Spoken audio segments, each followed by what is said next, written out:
বড় প্রথমেই বলি, মণিকাঞ্চনদা বললেন যে কারুর কাছে মাথা কি করে নরেন্দ্র মোদী থেকে সারেন্ডার মোদী হয়ে গেল ট্রাম্পের কাছে, সেটাই ভাবার বিষয়। যেখানে ভিসা ছিল কিছু হাজার টাকা, সেটা হয়ে গেল 90 লক্ষ টাকা H1B ভিসা।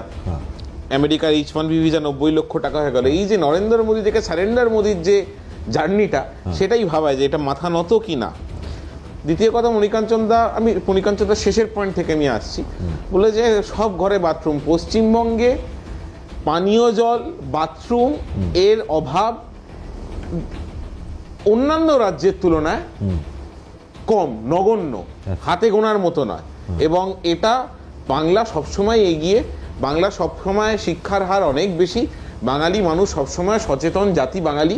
তাই জন্য এই বাথরুম টাথরুম এগুলোই যেখানে ওই কি যেন বলে, ওই গো বলয়ের ব্যাপার স্যাপারগুলো উনি যদি পশ্চিমবঙ্গে ঢুকিয়ে দেন তাহলে খুব মুশকিল। জিএসটির পুরো কৃতিত্ব রাজ্যের। আমি আপনাকে বলছি, আমি ওনার লাস্ট দুটো পয়েন্ট বলে এবারে আমি আসছি।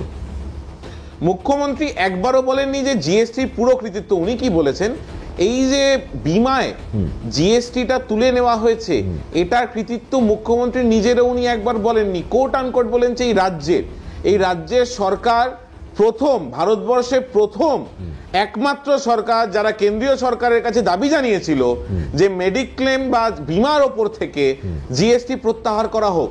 কারণ এটা এমন একটা এসেনশিয়াল, এটা নেসেসিটি, এটা লাক্সারি না। সেই কথাটা মণিকাঞ্চনদা অস্বীকার করতে পারবেন না।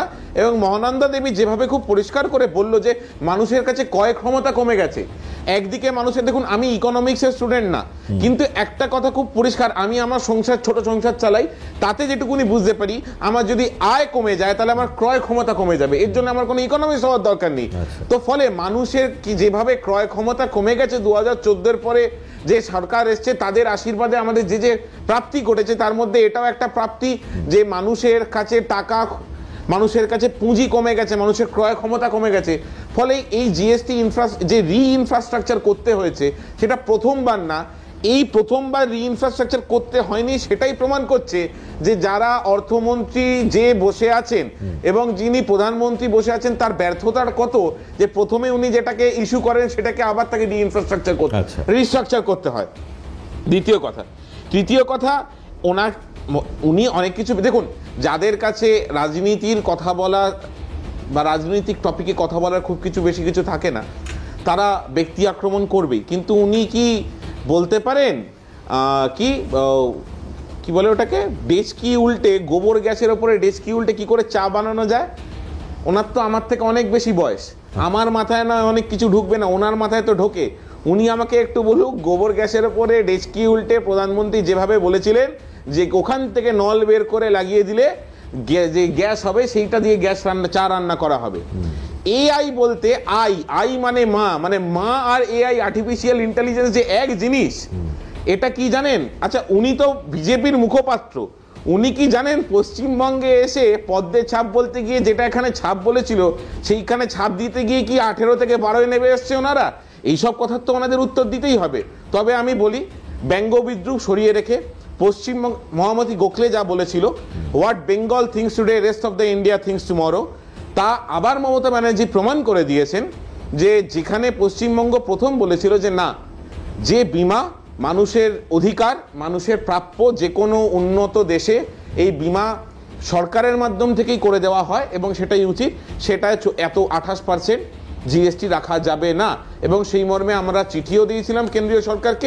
সেই কেন্দ্রীয় সরকার, এক সেকেন্ড, রাজ্য নিতে পারে না, আপনি যেটা বলছেন নেওয়া কি, দেখুন আমি বাস্তব চিত্রটা তুলে ধরছি।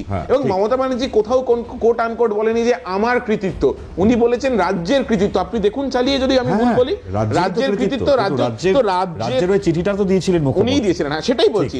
তো উনি যদি, ওনার যে দূরদৃষ্টিতা, উনি 7বারের সাংসদ, 3বারের মুখ্যমন্ত্রী, একাধিকবারের কেন্দ্রীয় মন্ত্রিত্ব সামলেছেন নানা পদে, ইউথ অ্যান্ড ওয়েলফেয়ার সামলেছেন, কোল সামলেছেন, রেল সামলেছেন।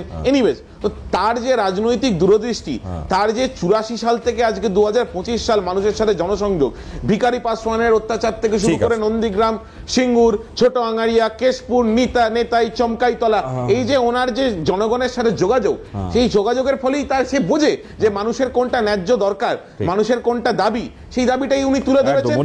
সেই দাবিকে তুলে ধরে সেই দাবিকে তুলে ধরেছেন বলেই আজকে কেন্দ্রীয় সরকার মানতে বাধ্য হয়েছে, হ্যাঁ বেঙ্গল যেটা বলেছে সেটাই ন্যায্য এবং করতে হবে, তাই ওনারা করতে